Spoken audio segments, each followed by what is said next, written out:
What's up everybody? This video is an uncut run from the bottom to the top of Horsethief Drop. I also made a video walking the course and showing some riding and the thought process behind making it up this trail.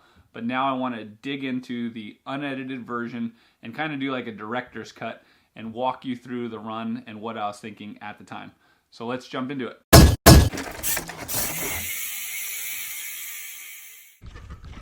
Alright, so I was wearing a GoPro on my chest. I punched a hole through my jerseys in order to do that so you can kind of see it. But in the film shots, you don't see the straps on my back and everything. So the audio that you're hearing is the audio off my GoPro. And then the film is off of my friend Michael Eldridge, who works for Oscar Blues, was filming this unedited, uncut version. So now I'm about 30 seconds into the run and already I'm taking my first break. The reason being is all this stuff at the bottom is super annoying. And there's nothing really that hard or technical. There's no like crux moves, I like to call them, where it's like a make or break. It's just a bunch of small softball sized rocks in talcum powder, and everything's really loose and it's really easy to make mistakes. So that's one of the hardest things about doing this climb, is just not making any mistakes. You're kind of in defense mode the whole entire time. Once I get started here, every other time I've done it is where I've taken my first dab. This next little channel that you have to go through, this video doesn't show it so well as the other video that I made for my channel.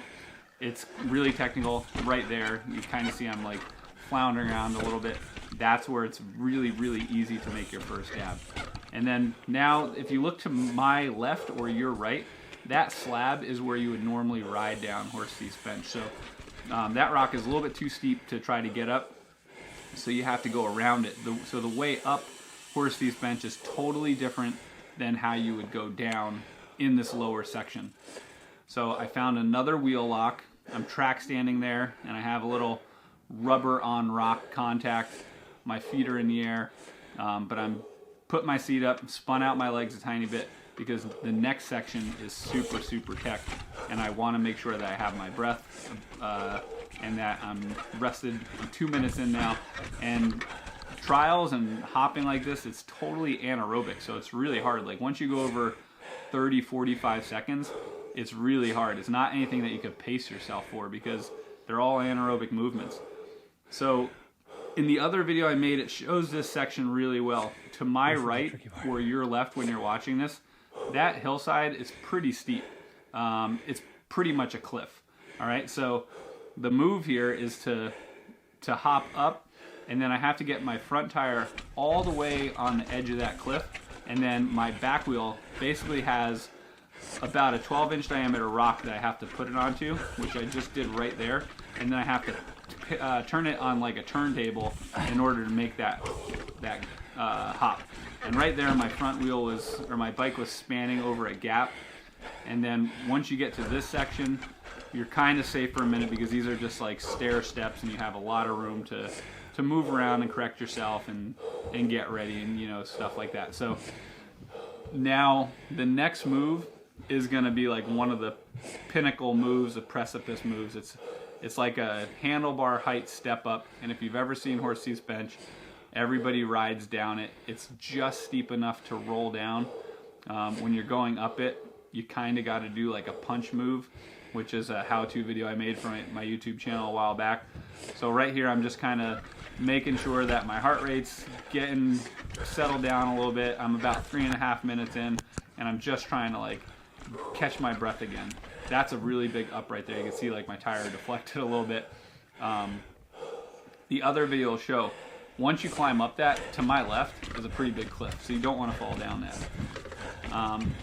So I got up, but I was facing the wrong way, so I needed to do that weird 270 spin around.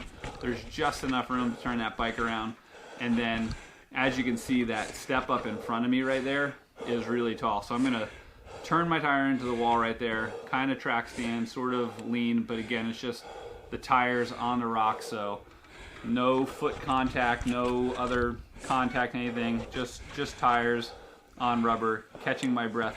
And then this is a pretty technical spot now because I need to I just sat on my seat to make sure that it was down.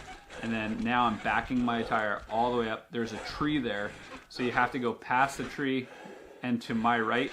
I got to make sure that my back tire doesn't go off that ridge. And then right here, you have one full pedal stroke, and you really have to give it everything you got. So you can hear the sigh of relief from me. Last time I tried to do that in my video, I totally wiped out. And now the line was originally going to go straight up that gut, which is when I practice it and I'm fresh. You can totally do that, but I wasn't feeling super fresh at this point, and I didn't want to mess it up, so I decided to go the slightly safer route. And you can see there's tons of traffic here.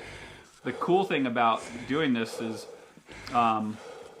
honestly, I had no idea anybody was watching. I was completely focused right there, trying not to have a brain aneurysm. I had no idea all these people were walking past, and then when I watched the video afterwards, I was like totally surprised. It felt like I was out there completely by myself. So let's see, right now we're at about 5 minutes and 40 seconds in, and I have a couple small tedious moves again that are totally perfect and easy for you to screw up, and then one more big move right at the end. As a comment right here. My back tire is really low, huh?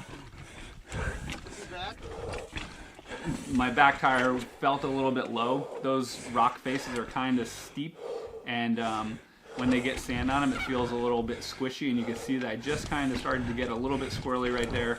I'm clipped in, so if I start to lose my balance, I'm going to unclip and put my foot down. And when you get this far up, the only thing that I'm thinking about is don't mess up. Like, honestly, the only thing in my head is don't mess up. You could hear my breathing starts to get a little bit higher or a little bit faster as I move up this trail. It's pretty much excitement, because at this point, you're not really doing a lot of plyometric moves. I'm just getting super excited because I can't believe I've made it this far without putting my foot down yet, but I don't want to mess up. So this next move right here, you got to pedal into this. And you can see I barely made that. Bobby yelled because he knows I'm pretty much home free at this point. Now it's just a few little step ups, which if I ever screwed these up, I'd be completely devastated at that point. When I did that big step up, you could hear my gears almost felt like they were gonna switch, and I just made that step up. That was again where I fell last time. Now you can hear my breathing getting faster and faster. Oh my God. Holy shit. Here's my big celebration. That's really, really, really hard. Total celebration. So, Can't believe I did that.